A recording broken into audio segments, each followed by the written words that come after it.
¿Sabe que hay una palabra que Balaam dijo cuando Balac lo llamó para que maldijera a Israel y le pagó para ello? Sin embargo, Balaam abrió su boca, no porque él quería decir lo que dijo, pero Balaam, contratado para maldecir a Israel, abrió su boca y comenzó a bendecir a Israel. Y en la declaración que Balaam hacía, le dijo a Israel, a quien vio desde la montaña esparcido en el valle de Moab, le dijo a Israel: cuán hermosas son tus tiendas, oh Jacob. La iglesia es descendiente de Abraham. Yo voy a decir amén a eso en esta mañana. Somos descendientes de Abraham no por la sangre, sino en cuanto a la fe.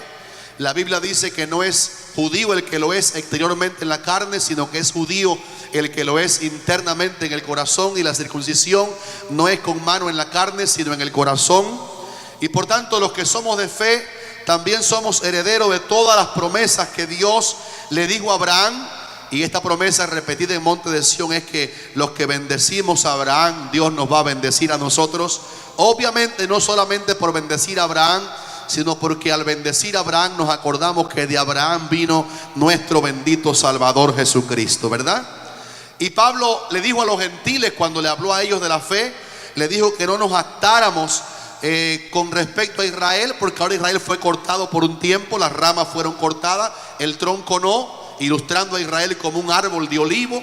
Y Dios cortó las ramas de Israel cuando ellos dijeron no al Mesías, y dice la palabra que nos injertó a nosotros los gentiles en el mismo olivo de la nación hebrea, de la descendencia de Abraham. Pero el gran perito de la fe a los gentiles, el apóstol Pablo, nos advirtió que no fuéramos a jactarnos, porque tenemos ahora a Cristo, y los judíos mayoritariamente todavía no lo reciben como Salvador, porque no sustentamos como ramas al árbol, sino, dice Pablo, el árbol nos sustenta a nosotros.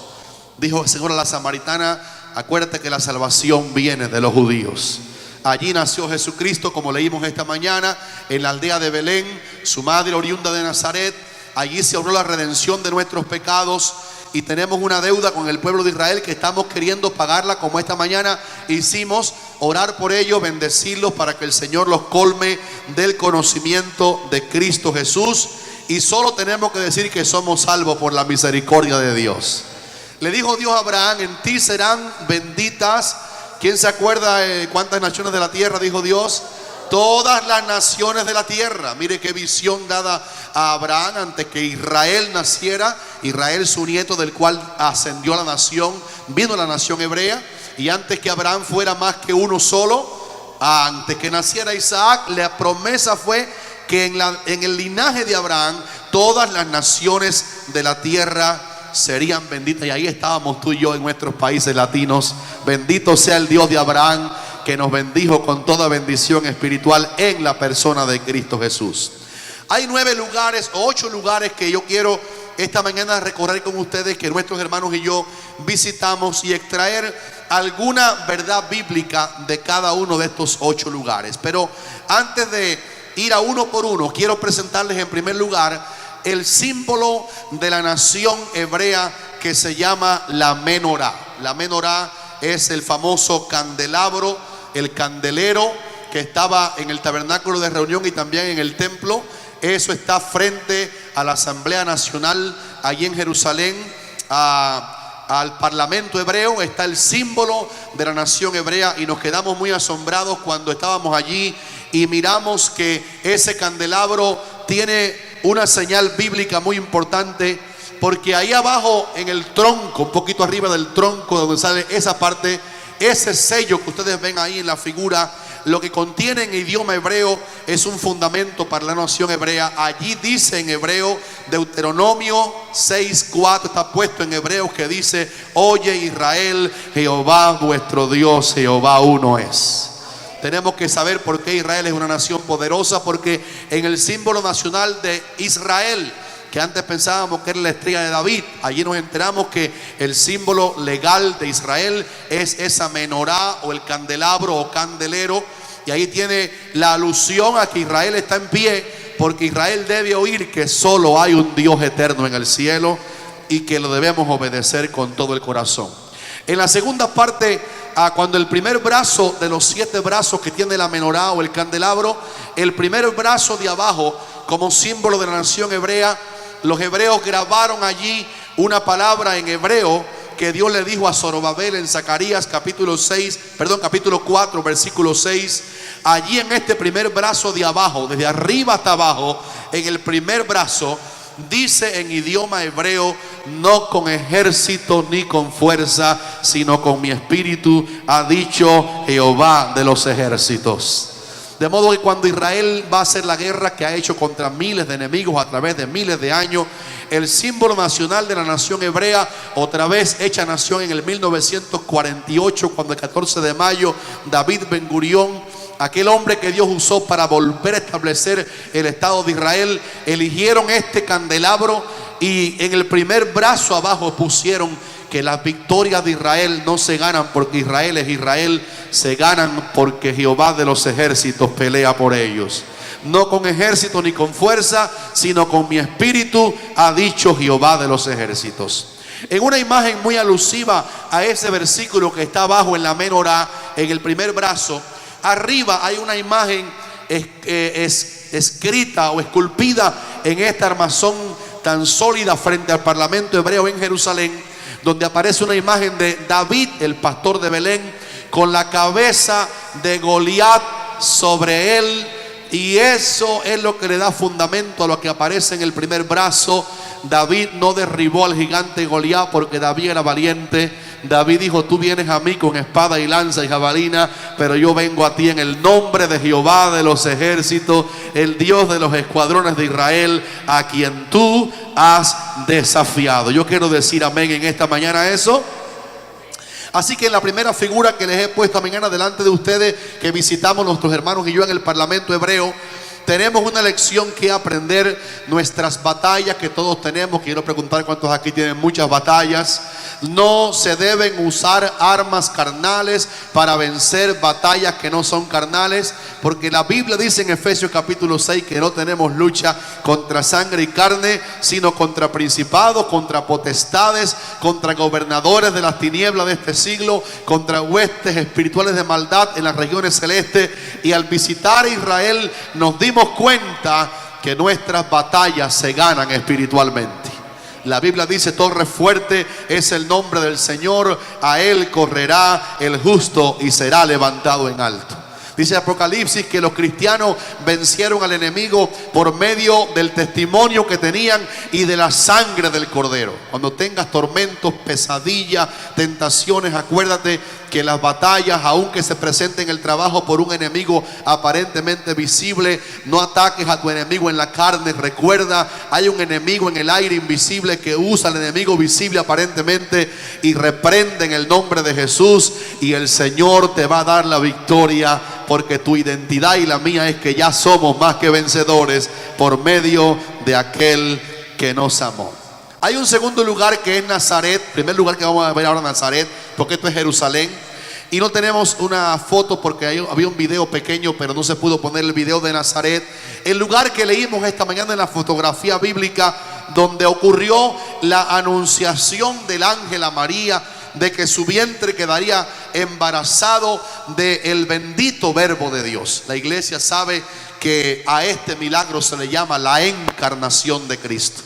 Que Dios, el que creó el universo, el que hizo el mundo, el Hijo de Dios, el Verbo, se hizo carne. Dice la palabra en el Evangelio de Juan capítulo 1, aquel Verbo, el que hizo el mundo con la palabra, se hizo carne.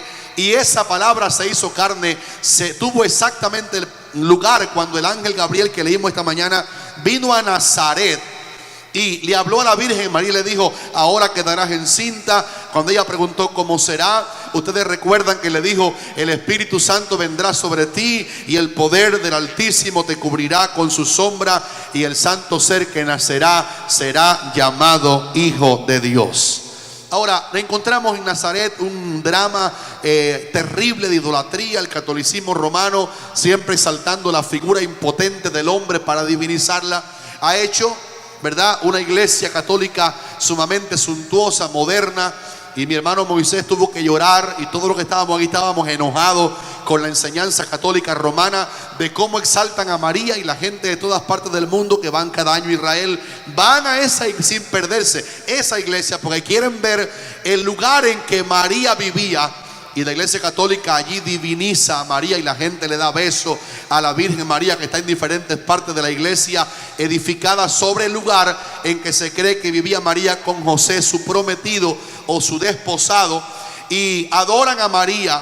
Pero esta mañana, al traer Nazaret a la iglesia en el viaje que hicimos a Israel, debemos acordarnos que el personaje principal de la anunciación de Cristo a María no fue María. Hoy lo enfatizamos al leer la Biblia. María dijo: ¿cómo será? Yo no sé cómo será. Y el énfasis está en el Dios Trino. El Espíritu Santo es el énfasis, no es María. Después aparece el énfasis en el poder del Altísimo. Y después aparece el énfasis en el santo ser que nacerá. El Espíritu Santo, el poder del Padre Altísimo y el santo ser que nacerá. Nazaret me muestra que nosotros hemos puesto nuestra fe en algo tan barato como una mujer que dijo: yo soy la sierva del Señor, y que las mujeres deben imitar la vida humilde de María y su disposición a servir al Señor. Pero en Nazaret, enojados con lo que la Iglesia Católica hace de levantar la imagen sin poder de María, y allí nos enseñaron, querían enseñarnos que María ascendió al cielo siendo virgen, cuando la Biblia, la palabra de Dios dice que después que el niño Jesús nació, José recibió a María su mujer y se casó con ella. Y allí aparece Jacobo, el que escribió el libro de Santiago, uno de los 4 o 5 hermanos de Jesús. Y María no fue virgen, y María murió casada, madre de otros hijos que no eran divinos como el Señor, porque aprendemos en Nazaret que nuestra fe no está basada en María ni enfatizada en la madre de Jesucristo. Nuestra fe está enfatizada en el Hijo que María dio a luz, que era Dios antes que María fuera mujer, y al que estamos exaltando aquí esta mañana en Monte de Sión. ¿Cuántos dicen amén? En tercer lugar, visitamos un río que toda la cristiandad ama mucho, el famoso río Jordán, que atraviesa la Palestina antigua, o sea, Israel moderno, desde el norte hasta el sur. Nos dio mucha alegría cuando estábamos en Unicita en el río Jordán y visitamos las aguas del río Jordán. Ahí hay un texto que habla del bautismo de Jesús en diferentes idiomas del mundo. Ahí hay fotos de los hermanos míos también en el lugar en que aparece en diferentes idiomas el relato bíblico de que Jesús vino a Juan para que Juan lo bautizara, como estaba escrito en la Biblia, que cumpliera toda justicia.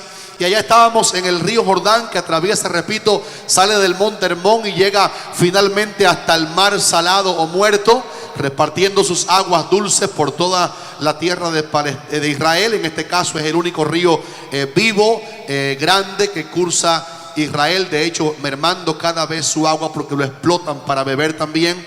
Y este río Jordán, allí el Señor Jesucristo nos enseñó que el discípulo debe ser bautizado.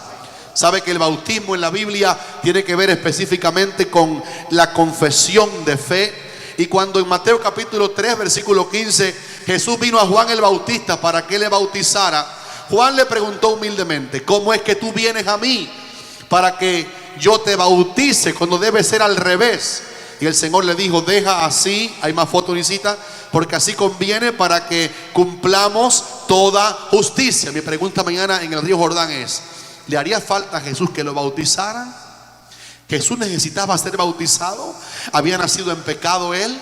¿Era un hombre pecador Jesús para que en el agua hiciera un símbolo de que él dejaba la vida pasada y ahora se levantaba a una vida nueva? No, Jesús no se bautizó porque él humanamente requería el bautismo. Él dijo por qué se bautizó: para que cumplamos toda justicia. En otras palabras, para darnos ejemplo de que los creyentes en él requerimos, porque tú y yo sí nacimos en pecado, hacer un símbolo de que morimos al pecado y nos levantamos del agua como sinónimo, como símbolo de que recibimos a Cristo para una vida nueva. Yo digo amén a eso.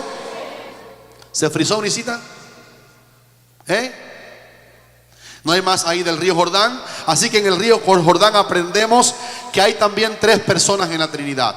Ustedes saben, en el relato que leímos o que citamos en Mateo capítulo 3, ahora dice la palabra de cuando Jesús, esta es la segunda persona, el Hijo de Dios, subió luego del agua, los cielos fueron abiertos y vio al Espíritu de Dios que descendía en forma corporal como paloma y venía sobre él, y la voz del Padre dijo: he aquí mi Hijo amado, en el cual tengo complacencia, a él oíd. Los cristianos de Monte de Sión creemos que hay un Dios trino, hay Padre, hay Hijo y hay Espíritu Santo. El Padre fue el orquestador de la obra de redención. De tal manera amó Dios el Padre al mundo, que dio a su Hijo unigénito, para que todo aquel que en él cree no se pierda, mas tenga vida eterna. Y esa obra de creer la produce en el creyente el Espíritu Santo. El apóstol Pablo, recordando lo que pasó en el río Jordán, en el bautismo por inmersión, que es una de las verdades que aparecen allí en el río Jordán, dice la Biblia que en el relato cuando Juan bautiza a Jesús, dice la Biblia que cuando Cristo subió del agua, algunas personas han practicado el bautismo por rociamiento, pero la Biblia no tiene ninguna imagen de que el bautismo sea rociado. Cuando Jesús subió del agua, porque estaba dentro de ella, vino sobre él el Espíritu Santo. ¿Cuántos dicen aleluya? Y cuando Pablo en Romanos capítulo 6 versículo 4 se hace eco del bautismo de los cristianos, le dio la siguiente connotación a eso que casi todos aquí ya hicimos. Dice Pablo, Romanos 6:4, porque somos sepultados juntamente con Cristo, con él, para muerte por el bautismo, a fin de que como Cristo resucitó de los muertos por la gloria del Padre, así también nosotros andemos en vida nueva. En otras palabras, un creyente que se bautiza, ahí está la foto de las aguas del río Jordán, un creyente, ese es el afluente principal del río Jordán que nace del monte Hermón. Cuando un creyente se bautiza, debe saber que el bautismo no lo salvó, que el bautismo no dejó en el agua su pecado, sino que el bautismo es un símbolo de que ser cristiano es haberse arrepentido de los pecados pasados, que Cristo se metió en nuestro corazón a vivir, que el Espíritu de Cristo vive en nosotros ahora, y que el Espíritu de santidad de Cristo es quien produce en el creyente tanto el querer como el hacer por su buena voluntad. Por tanto, un creyente bautizado en agua a la manera bíblica, ¿en el nombre de quién? Del Padre, ¿de quién más? Del Hijo y ¿de quién más? Ese creyente bautizado por inmersión debe estar seguro que él está viviendo una vida nueva para la gloria de Dios. Nosotros andamos en vida nueva. Así que las cosas viejas pasaron. Ese versículo poderoso de 2 de Corintios 5, de modo que si alguno está en Cristo, que dice, nueva criatura es, las cosas viejas pasaron y aquí todas son hechas. Esa es la imagen bíblica del bautismo, solo como símbolo de lo que en verdad pasa en el corazón de la persona que se arrepiente y se hace cristiano. Ahora, en cuarto lugar, fuimos al monte alto que dice Mateo capítulo 4, en el cual Jesús fue tentado. Ustedes saben que Mateo habla de un monte muy alto en el cual fue tentado el Señor. Y los sabios hebreos, al considerar las altitudes de los montes en Israel, creen que fue el monte de Jericó, el monte alto que dice la Biblia que el diablo llevó a Jesús a un monte muy alto para tentarlo, después que el Señor había ayunado 40 días y 40 noches.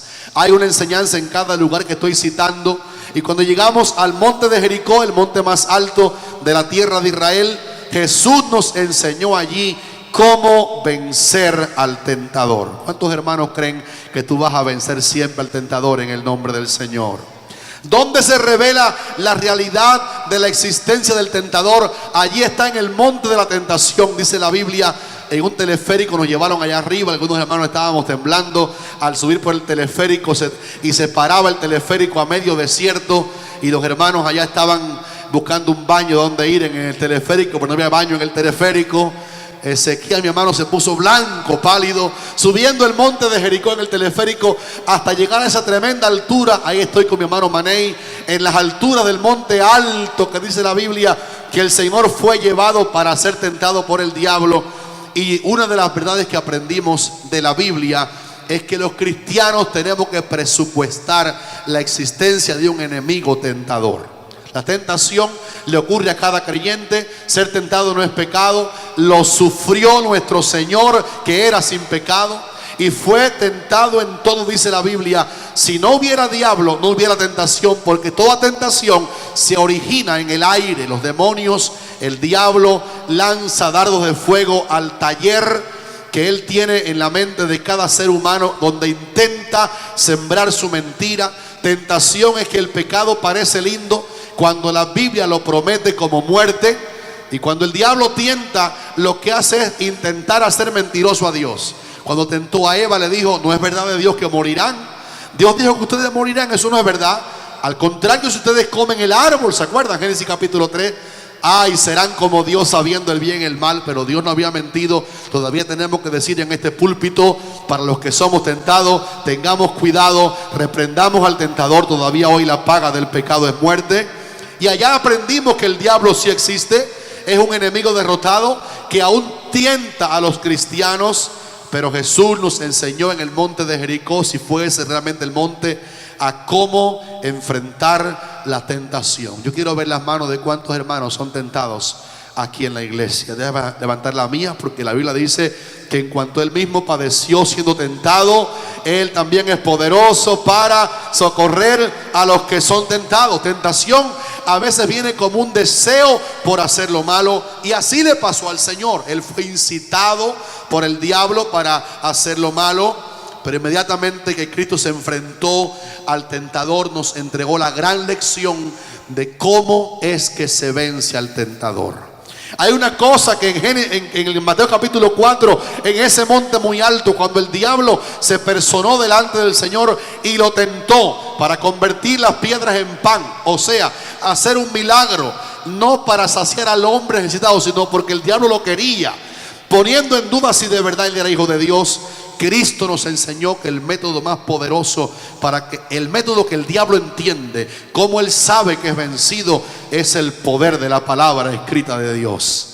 Cristo podía darle una palabra y decirle: vete de aquí, no me tientes. Pero él soportó ser tentado para dejarnos en el monte de Jericó la gran verdad, la gran lección de lo que él hizo cuando fue tentado. 3 veces en cada dardo que el diablo le mandaba. Mateo capítulo 4, versículo 4, cuando fue invitado a convertir las piedras en pan, Jesús le dijo: escrito está, dígalo conmigo, escrito está, no solo de pan vivirá el hombre, sino de toda palabra que sale de la boca de Dios. Otra vez el diablo lo tentó, y en el versículo 7 Jesús se defendió del tentador. Imagínense que usted se enfrentara hoy directamente con el diablo fuera a verlo a usted y se presentara en su casa y usted lo pudiera ver en una visión, aunque sea. ¿Cómo te defenderías de ese poderoso enemigo de Dios? Si usas la palabra que tienes en tu corazón, eres vencedor contra el diablo aún. Él no es más poderoso que el poder de un cristiano que tiene la palabra de Dios sembrada en su corazón. Quiero que entiendan que Jesús no está leyéndole la Biblia al diablo. Él la tenía en su corazón y la citó. Sabe que la tentación no ocurre siempre aquí en la iglesia. Aquí somos santos, lavados. Aquí estamos en un ambiente de bendición que ni el diablo quiere venir aquí. Pero como estamos sin la Biblia, es que el diablo lanza dardos y nos quiere engañar. Pero Cristo le dijo por segunda vez al diablo: escrito está, no tentarás al Señor tu Dios. Y cuando vino la tercera embestida del diablo, Jesús le dijo: vete, Satanás, porque escrito está. Yo lo quiero repetir: porque escrito está, al Señor tu Dios adorarás y a Él solo servirá. Yo quiero levantar la mano y decir, para glorificar a Cristo: si el Señor venció al tentador, Él sigue siendo poderoso para socorrer a los que son tentados. Seámosle franco al Señor. Él, como quiera, nos conoce bien. Digamos: Señor, hay en el trabajo una persona que me está tentando, hay en la calle una persona que me está asediando para que yo tome como liviano el pecado y después me arrepiento y le pido perdón. Tengamos cuidado, el pecado sigue siendo un enemigo letal del ser humano. El pecado es horrible, el pecado mata, el pecado corta la comunión con Dios, el pecado lanza a la persona al infierno, el pecado condena al hombre. Pero si Cristo venció en este monte al diablo, los que somos del Señor tenemos toda la victoria que Cristo nos ha entregado. ¿Quién dice amén a la victoria del Señor?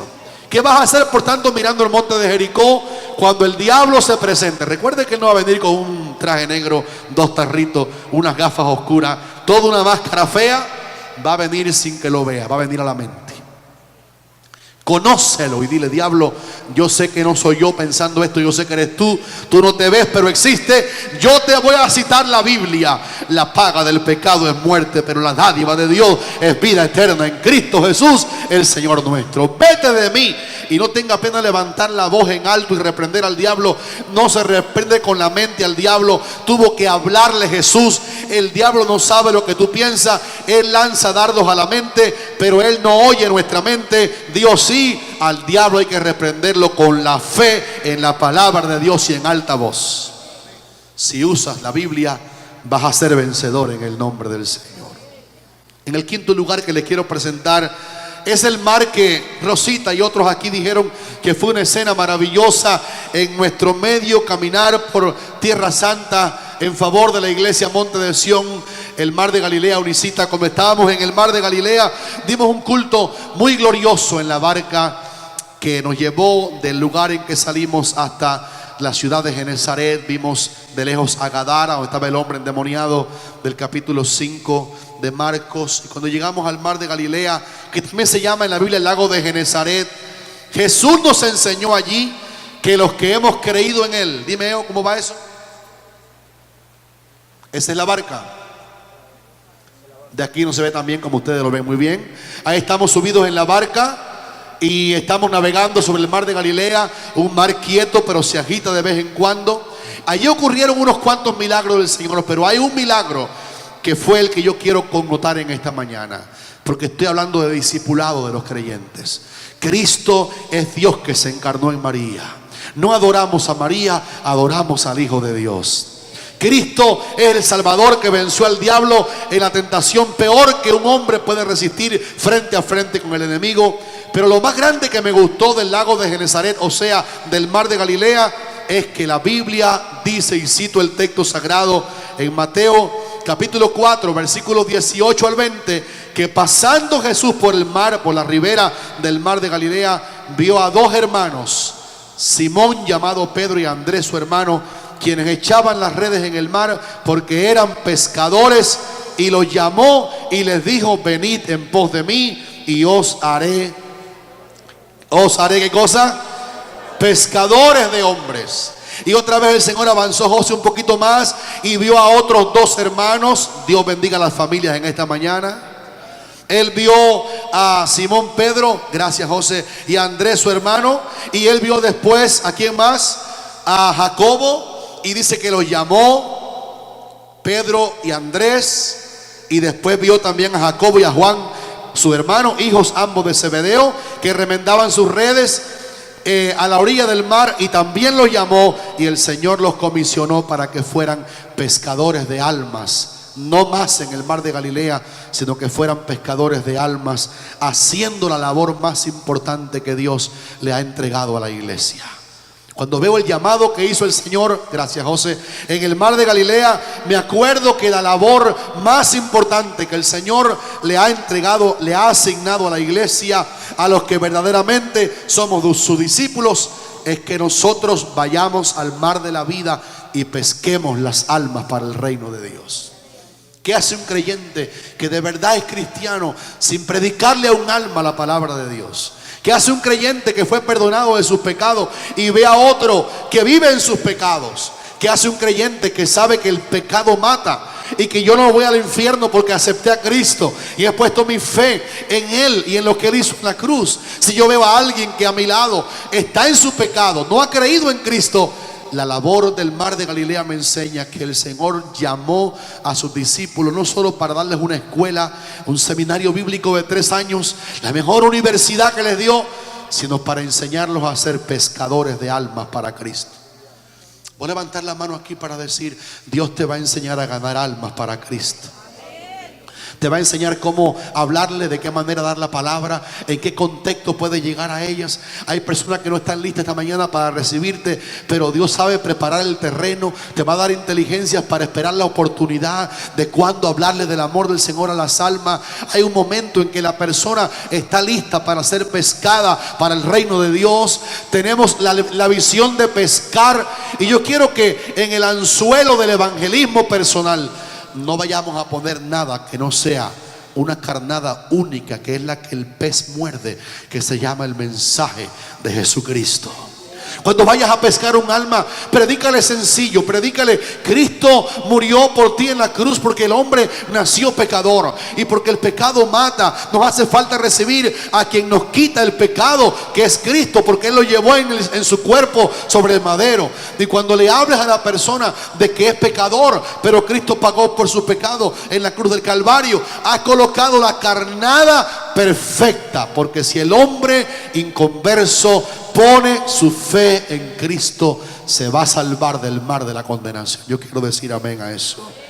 Pablo entendió muy bien ser pescador de almas. Y el apóstol Pablo, hay una doctrina que una vez yo oí por ahí completamente loca, antibiblia, que dice que los pastores no paren, son las ovejas. Pero Pablo era apóstol, profeta, evangelista, pastor y maestro. Tenía los 5 ministerios, posiblemente tenía 9 dones del Espíritu en él. Pablo, que fue un pastor de pastores, el gran escritor del Nuevo Testamento casi completo. Pablo, el perito de la fe doctrinal a la iglesia gentil. Él dio el ejemplo siendo un pescador de almas para Cristo.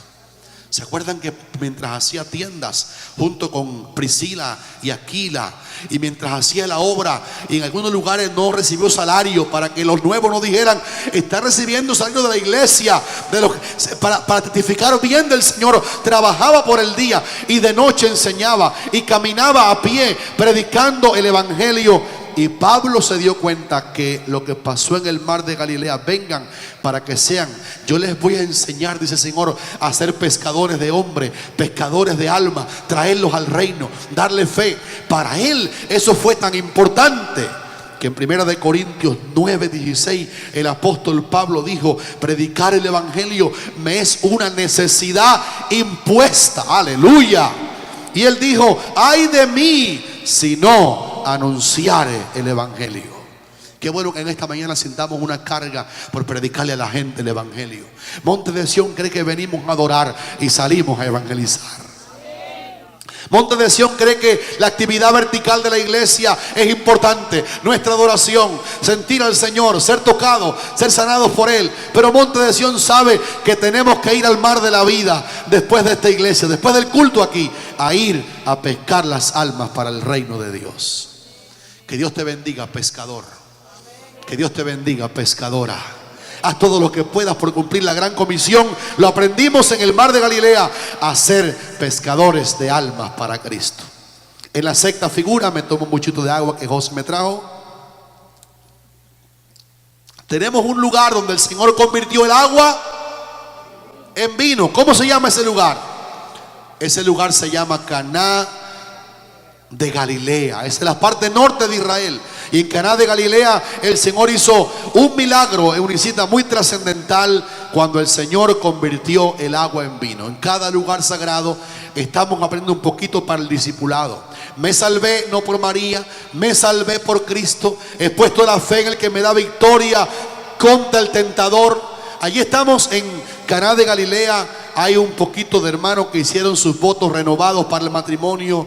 Allí están el hermano Raulito Melvis. Allí están algunos hermanos que renovaron también. Mi hermano Moisés presidiendo la ceremonia en Caná de Galilea, renovando los votos matrimoniales allí. Y en Caná de Galilea aprendemos que Jesús le da importancia al matrimonio. Y en Caná de Galilea aprendemos cuál es la base sólida para un matrimonio efectivo. En Caná de Galilea Jesús fue invitado con sus discípulos. Yo quiero decir amén a eso. Pongo otra vez el matrimonio tan bonito que estaba ahí. No están aquí esta mañana el hermano Octavio y su esposa. Denle un aplauso a Dios por la vida, Octavio y mi hermana Luisa. Ellos fueron un ejemplo no solamente en Caná de Galilea, en la ternura del hermano Octavio con su esposa querida, nuestra amada hermana, que visualmente está un poquito débil y no pudo ver Israel completo, pero su esposo le dio ojos. Dice Job que él era ojos al ciego. En Caná de Galilea aprendemos la base del matrimonio. Aquellos casados que hicieron la boda, dice Juan capítulo 2, que invitaron a Jesús y sus discípulos a su boda. Hermanos, nunca antes ha habido tanto ataque a la vida marital o matrimonial que en nuestros días. Hay una ola de fornicación, adulterio, incitación a la sensualidad. Los canales de televisión están saturados de envíos satánicos a los ojos de los videntes de la televisión, sin ningún tipo de control, para desvirtuar la pureza sexual del matrimonio. Pero Cristo nos enseñó en Caná de Galilea que el éxito de perdurar a pesar de la batalla es que Cristo sea el centro del matrimonio. Por tanto, el matrimonio es un triángulo, pero donde Cristo es el primero y él y ella están invitando a Jesús para que venga a la boda y para que se quede en el hogar. Qué sabios son los matrimonios que continuamente invitan a Jesús a su casa para que bendiga su casa. Y esta es una enseñanza que le da solidez al matrimonio, que invitemos a Jesús al hogar. Y hay una cosa cómica, que el primer milagro que el Señor hizo, lo hizo en Caná. ¿Recuerden que el milagro fue? No tenían vino, eran, parece, personas de no mucha capacidad monetaria, y ellos no tenían vino como era costumbre. Allí aprendimos que era vino posiblemente fermentado o no fermentado. Se le decía vino a ambas cosas, al jugo de la vid también. Y no había ese vino, puede ser nada más jugo de la vid sin fermentación. Era típico de toda boda, porque el vino significaba la alegría. Pero Cristo le dio el sinónimo de la alegría a la boda, al hogar, cuando convirtió el agua en vino. Y cuando yo estaba viendo que el primer milagro lo hizo en una boda, me acordé que estar casado es un milagro, Dios, de verdad. Díganme los que han perseverado hasta aquí. Algunos sin pena, otros con pena, otros se pusieron rojos. Pero estar casado es un milagro que Dios ha hecho. Adán se despertó un día del sueño y cuando se despertó halló un milagro. Eva estaba ahí al lado de él. ¿Cómo conocimos a la persona que está a nuestro lado, verdad, Zulmita? Eso fue un milagro. ¿Cómo estamos ahí todavía perseverando? Eso es un milagro. Cristo hizo su primer milagro en el escenario de una boda. Y seriamente digo, hermanos, aunque nuestra generación atea, perversa o apóstata muchas veces, o sea, negó al Señor una vez, ahora habla del matrimonio con liviandad. La iglesia de Cristo quiere decir públicamente que Cristo fue invitado a una boda entre un hombre y una mujer. Y Él santificó el matrimonio para la familia, para la procreación de la raza humana sagrada, santa, con el linaje de Dios en ella, para que nuestra generación sirva al Señor de todo corazón. Así que yo quiero que esta mañana, al ver el vino venir por un milagro del Señor, nos acordemos que el vino significa el gozo, y que digamos, Señor, yo quiero que tu gozo siempre esté en mi casa. Cante en su casa, toca aunque sea una pandereta en su casa. Haga que el gozo del Señor esté en la familia. Si nos concentramos solamente en noticias que oímos todos los días malas, podemos espantar el gozo de la casa. Pero si el Señor está en la casa, en su presencia hay plenitud de gozo. Aún para los solteros, Cristo es el gozo de nuestra vida. En el antepenúltimo cuadro tenemos un lugar donde los judíos lloran todavía. Se llama el muro. ¿Cómo se llama ese muro? Ay, hermanos, qué presencia santa de Dios sentimos allí en el muro de los lamentos. Eso no es una pared del templo, realmente es una pared de aquellas murallas que Herodes levantó a la orilla del templo en tiempos antes de Cristo, para hacer más grandes las explanadas del templo. Y ese muro, el muro occidental, es el único muro que queda intacto de cómo estaba en los días de Cristo. Y allí hay algo especial que Dios ha dejado, porque gente de todas las naciones vienen allí a orar, y casi es imposible estar allí sin llorar. La presencia de Dios es tan real cuando uno se acuerda que en ese lugar, y yo quiero siempre decir esto, nadie vaya a pensar que en Israel hay algo especial en algún lugar, santificando algún lugar, divinizando algún lugar, ningún lugar allí tiene poder. El que tiene poder es Dios.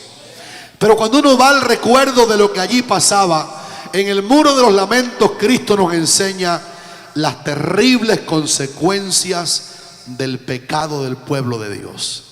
Ustedes recuerdan cuando el Señor entró aquella tarde montado en el pollino, venía desde el monte de los olivos que está frente a Jerusalén. Jerusalén está edificada sobre el monte de Sión. El monte de Sión es la ciudad en la cual está edificada la ciudad de Jerusalén. Y el Señor venía en el pollino desde el monte de los olivos. Dice que cuando vio desde el monte de los olivos, vio a Jerusalén, estaba viendo ese muro que está allí. Ese muro estaba ese día allí.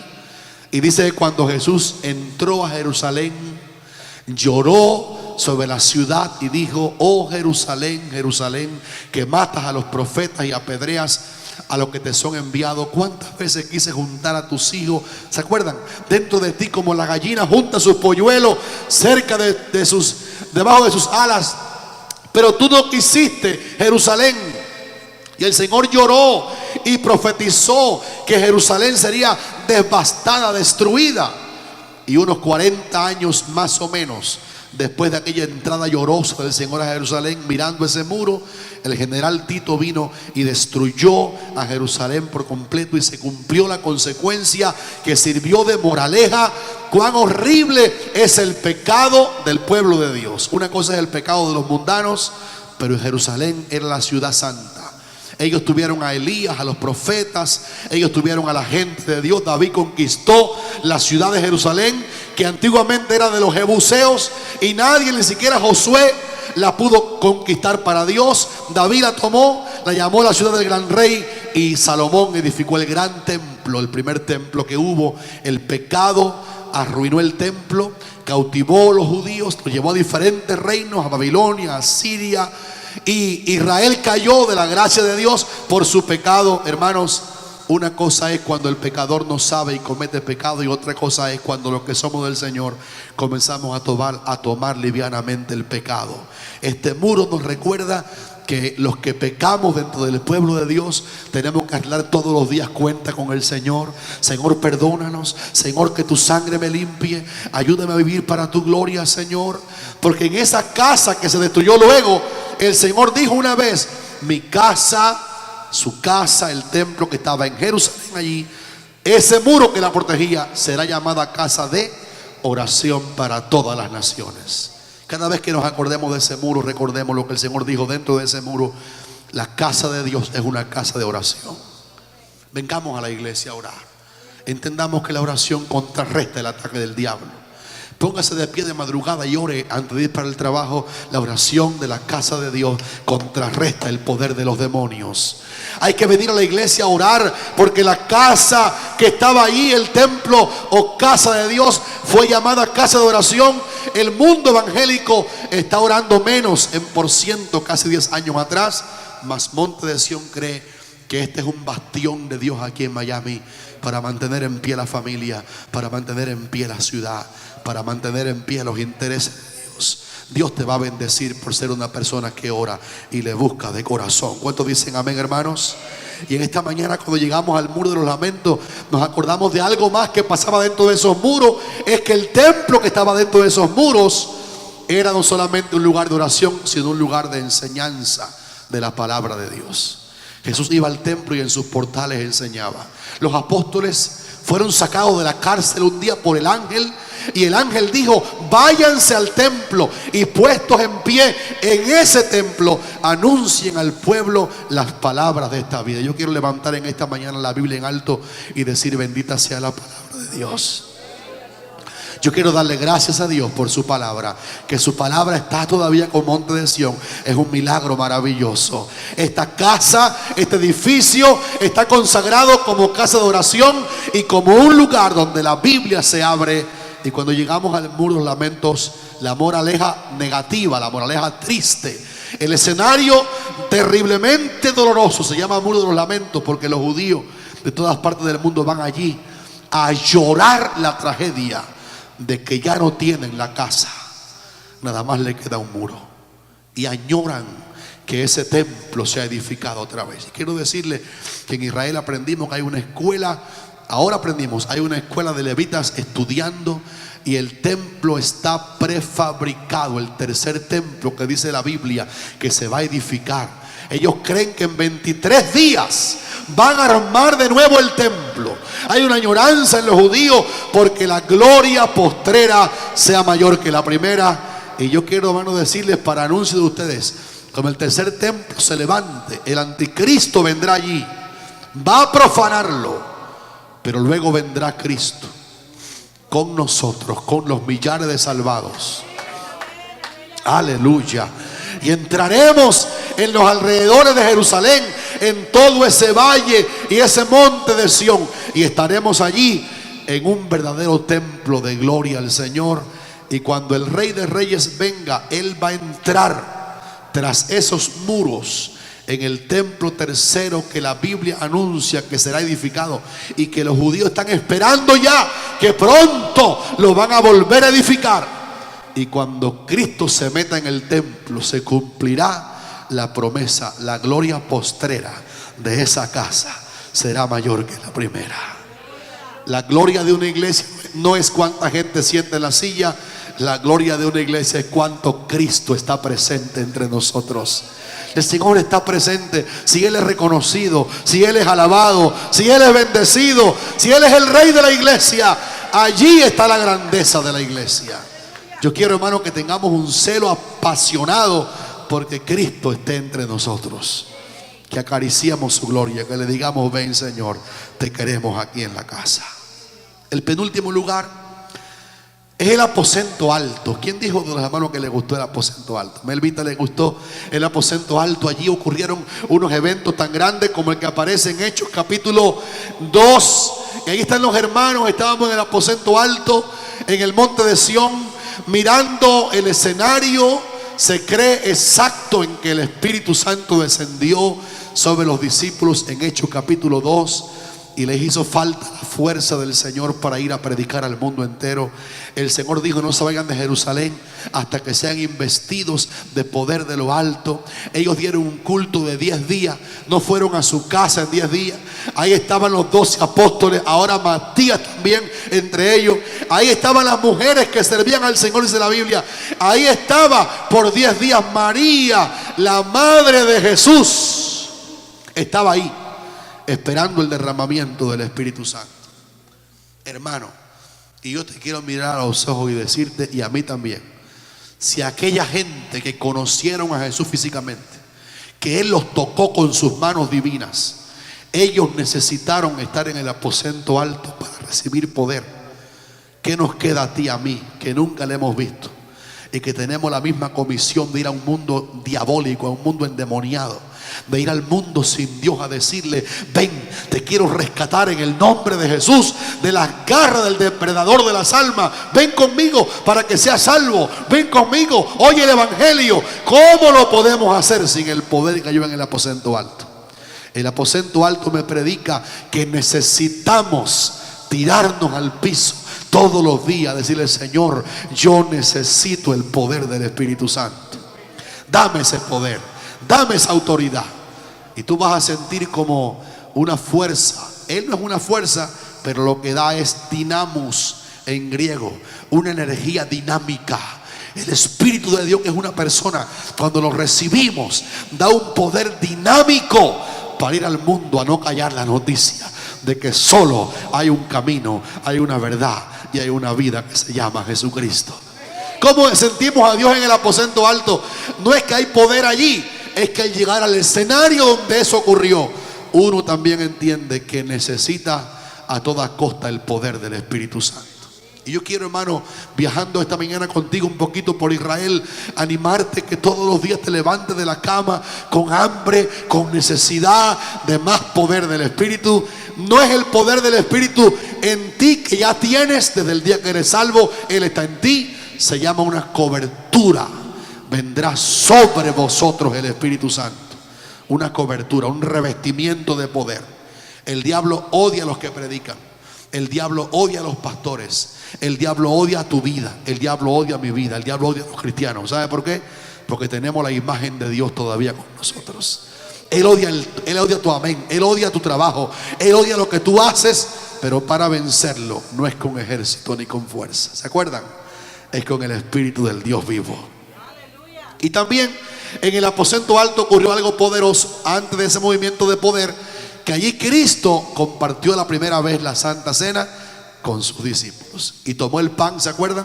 Y lo partió y dijo: tomad, comed, esto es mi cuerpo que por vosotros es partido, hacedlo en memoria de mí. Tomó también la copa después de haber comido el pan y dijo: tomen esta copa y repártanla entre vosotros. Esta copa representa mi sangre que por todos es derramada. Cada vez que vamos a orar tenemos que acordarnos, que es Hebreos capítulo 10, que tenemos entrada al lugar santísimo a través del velo, que no fue el que se partió allí, que era solamente un velo físico y que simbolizaba el verdadero velo que se partió para que entremos, dice Hebreos capítulo 10, entremos al lugar santísimo a través del velo.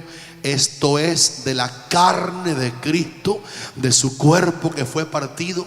Él es Dios y también es hombre. Y por fuera, cuando la gente lo veía como hombre, pero dentro de ese cuerpo humano había divinidad. Y cuando los clavos y los espinos y la lanza partió aquel cuerpo, dice el escritor de Hebreos, que el cuerpo partido del Señor, lo cual representamos en la Santa Cena, representa el velo roto o el acceso de todo hombre que cree en Cristo a la divinidad, a la deidad. Y qué lindo que ahora en un carro o debajo de un puente o bañándote o en tu casa o en el peor de los lugares, en una cárcel, en el lugar en que me oyes esta mañana a predicar acerca del Cristo de la Biblia, podemos decirle: Padre, en el nombre de Jesús, quien derramó su sangre por mí en la cruz, yo me acerco a ti por el cuerpo roto de Cristo en el Calvario y por su sangre derramada, que es la única química en el mundo que tiene poder para quitar el pecado, la mancha de nuestro pecado. No hay nada que quite el pecado del mundo, solamente la sangre de Cristo. Y cuando Juan le escribía a gente como tú y yo, le dijo: hermanos, si alguno hubiere pecado, abogado tenemos para con el Padre, a Jesucristo el justo, y Él es la propiciación por nuestros pecados. Y después Juan dijo: y la sangre de Jesucristo su Hijo nos limpia de todo pecado. En este aposento alto el Señor instituyó la Eucaristía, o sea que los creyentes de todas las edades, de vez en cuando, celebremos una fiesta bendita que se llama la Santa Cena, y con reverencia y con respeto al cuerpo de Cristo, que ahora no es un pedazo de pan, ni ahora es el cuerpo físico, ya no está aquí en la tierra. Ahora, considerando el cuerpo de Cristo que somos los cristianos, digamos: Señor, yo soy parte del cuerpo de Cristo. Tú eres la cabeza del cuerpo, este es el cuerpo de Cristo. Y ¿sabe qué aprendimos ahí? Que tomar la cena indignamente, lo aprendimos en la Biblia hace muchos años atrás, y aquí lo enseñamos siempre. No es que yo pequé ayer y ahora no puedo tomarla porque fallé. Esa es una enseñanza falsa que nos dieron cuando no conocíamos la Biblia y nos metían pánico con la Santa Cena. Hermano, si ayer pensaste algo malo, no te atrevas a tomar la cena hoy, porque te vas para el infierno, te va a caer encima la ira de Dios. La Santa Cena ilustra la sangre en esa copa de vino o de jugo de la vid. Y la única cosa bendita que la sangre hace dentro del hombre que cree en Cristo es lavarlo de sus pecados. Pablo dijo entonces: pruébese al tomar la Santa Cena. Eso que allí el Señor hizo. Y al probarse, vio que hubo un defecto ayer, hubo un defecto el martes. Digo: Señor, me arrepiento de lo que pasó el martes, de lo que pasó ayer. Ahora quiero que la sangre que voy a tomar en este símbolo, tu sangre verdadera, venga. Y al yo ingerir aquí el símbolo de tu sangre, tu verdadera sangre me limpie del pecado que yo cometí. Señor, voy a tomar este pan que solamente es pan sin levadura, sin ningún poder, pero que representa tu santidad, tu cuerpo santo. Y al ser partido lo voy a tomar y me acuerdo del cuerpo de Cristo. No he peleado con ningún hermano, no he enemistado con ningún hermano. Hace poco llamé a un pastor de Cuba que estaba aquí de visita hace como un mes en mi casa, y yo he oído de él que ha tenido muchas enemistades con siervos de Dios. Y le dije: ven, pastor, tengo una enseñanza para darte. Me acordé del aposento alto. Aquella noche antes que fuera el Señor entregado, tomó pan, lo partió, tomó la copa y la dio y enseñó qué era eso. Y le dije, Pablo dijo que tomar la cena indignamente es tomarla sin discernir, sin entender el cuerpo de Cristo. Le dije, no hable mal de los pastores, no hable mal de otros pastores, trate de mantener la armonía con el cuerpo de Cristo. Porque si yo tomo la cena sin discernir que ella es mi hermana, sin discernir que Moisés es mi respetable hermano, sin discernir que somos los cristianos todos miembros los unos de los otros, dice así, si yo tomo la cena sin discernir la iglesia, tomé la cena indignamente. Y yo esta mañana quiero alabar al Señor, porque donde se enseña esta verdad, la gente dice, quiero amar a mis hermanos. Quiero amarlos, quiero quererlos más. Vivir en armonía con todos, para que yo no tome la cena nunca desconociendo que la iglesia es el cuerpo de Cristo. Y el último lugar me lleva al lugar más importante de la fe cristiana, el lugar del Calvario, el número 9, donde el Señor derramó su sangre por todos nuestros pecados. El gran misterio de la expiación. Dice la Biblia que el que no conoció pecado, Cristo no conoció pecado. Dígame si lo recibe. Él vivió santamente, fue tentado en todo, pero venció por la palabra. Aquí está Raulito, Melvin y la hermana Rosita. Detrás de ellos está el monte de la calavera. Ese es el Gólgota. Aún se ve todavía allí una imagen de una calavera, como está en la Biblia. El monte Gólgota o el Calvario, que es lo mismo. Y sobre ese monte mi buen Jesús su vida dio para salvarme de mis pecados. No hay poder en ese monte, solo lo traje para que vean que en ese monte se obró la bendita redención de nuestros pecados. El misterio que los griegos no entendían, que le llamaron locura. ¿Cómo es que un hombre muriendo en debilidad, matado por Roma, pedido por los judíos para que lo mataran, y el gobierno romano en Poncio Pilato dijo, lo entrego, crucifíquenle? Un hombre que murió allí detrás de Manei, ese es el Calvario, me puede limpiar de mis pecados y salvarme eternamente del infierno y darme el cielo como casa. ¿Cómo puede ser?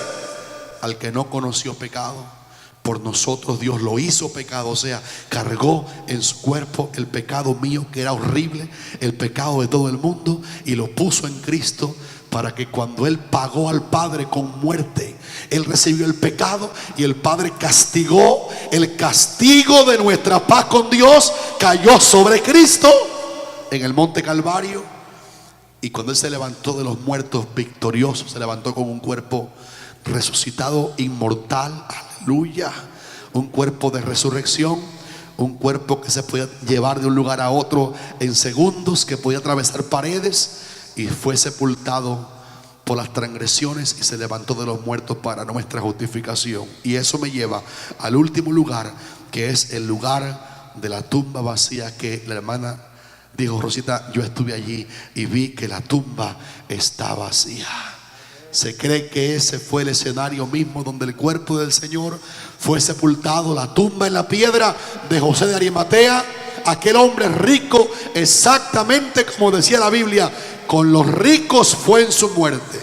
Y un hombre rico, discípulo del Señor secreto, pidió a Pilato el cuerpo. Fue valiente José, le pidió a Pilato el cuerpo del Señor, lo sepultó en una gruta hecha en una piedra y lo colocó allí.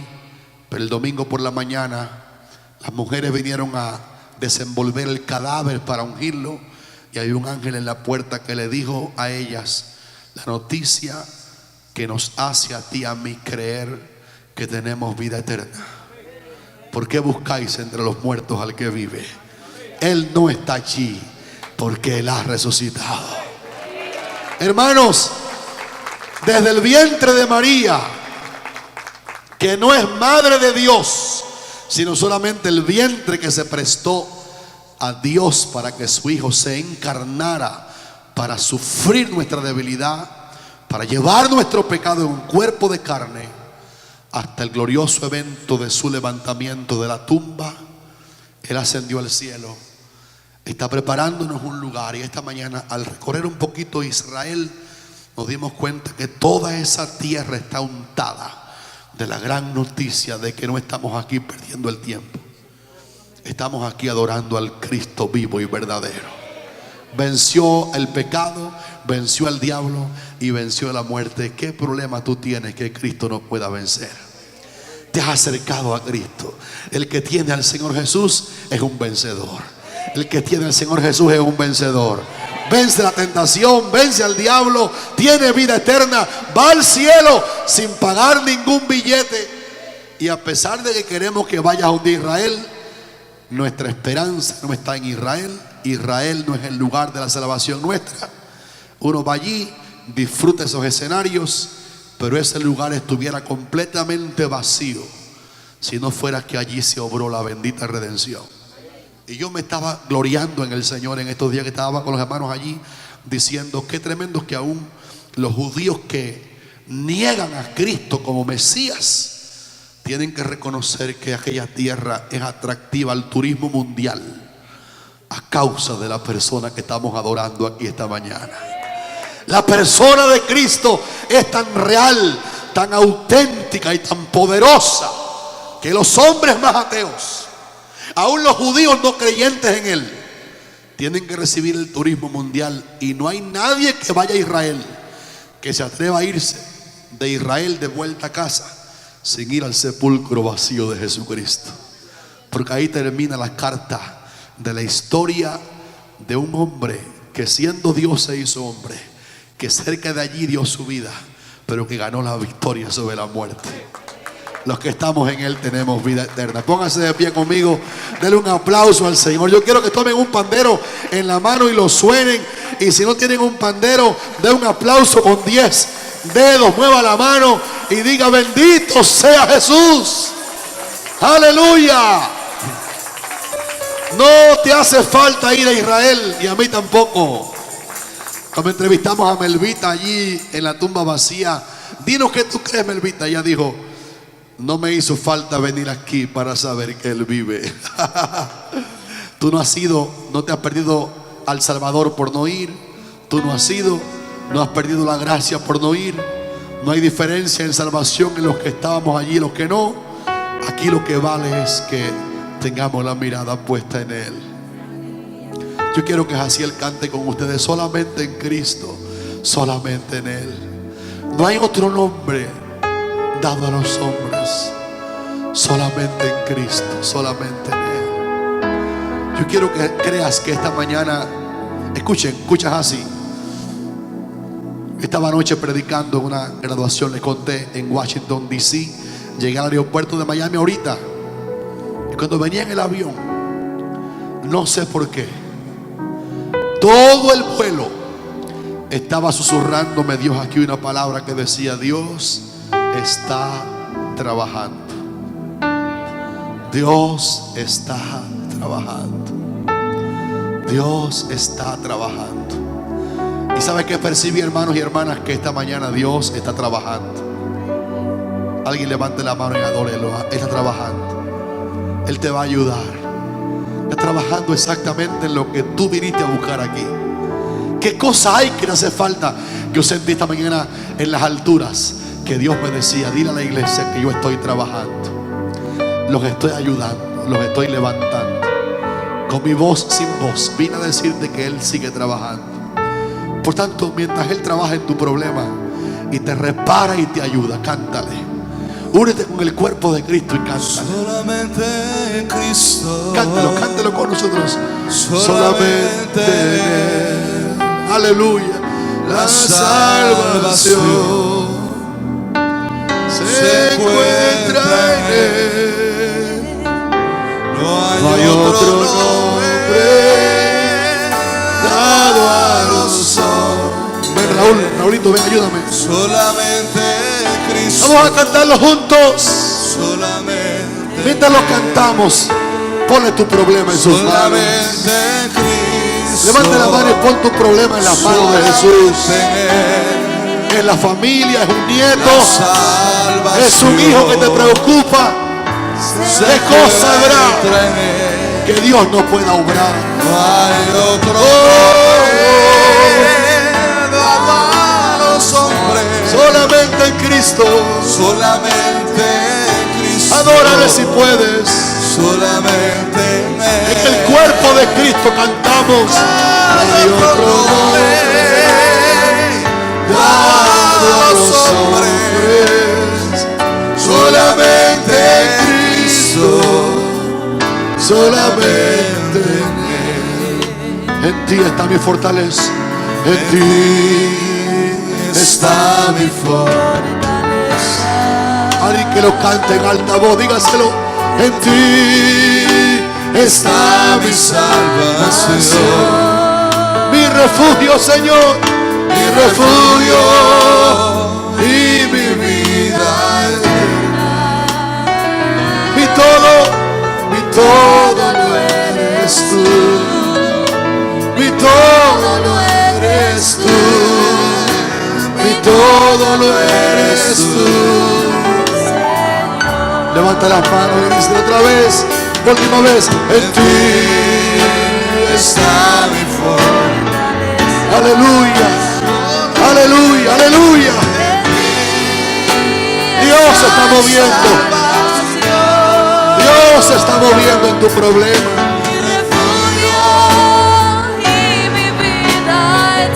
Y todo. Levántale tu voz como trompeta. Oh, mi todo lo eres tú. Ahora, aquí está el cuerpo de Cristo. ¿Consideras al cuerpo de Cristo? Tomas la cena del Señor teniendo en cuenta a los otros hermanos. Tómate de las manos de alguien con toda santidad. Cierren ese pasillo tan bonito. Cierren el pasillo. Carabasanda rabasire vayata rababasanda carababasita rabas. Padre, te pido ahora que el poder tuyo, Dios de Israel, Dios de nuestras naciones de origen, Dios de los hispanos, Dios de los judíos, Dios de los egipcios, Dios que bendices en Cristo a todos los linajes de la tierra. Estamos clamando en esta mañana que vengas al auxilio, porque tú me dijiste en el avión que tú estabas trabajando en este día. Mira qué problema tiene mi hermano. Yo quiero que se lo digas en alta voz. Señor, resuelve. Señor, resuelve. Señor, resuelve. Diles: Cristo, mi confianza no está puesta en Nazaret, ni en Belén, ni en Jerusalén, ni en el monte de Jericó. Mi confianza no está puesta en María. Mi confianza está puesta en ti, mi Salvador. Díselo en alta voz. Díselo en alta voz. Mi confianza está puesta en ti. Abre la boca y díselo. Padre, mientras ellos están orando, cada uno en el cuerpo de Cristo, oramos que tu mano divina, oramos que tu mano bendita intervenga. Tú sanes, tú levantes, hagas milagros, sanes enfermos. Trabaje, Señor, trabaja, Señor, trabaja, Señor, en tu pueblo, como tú me decías esta madrugada.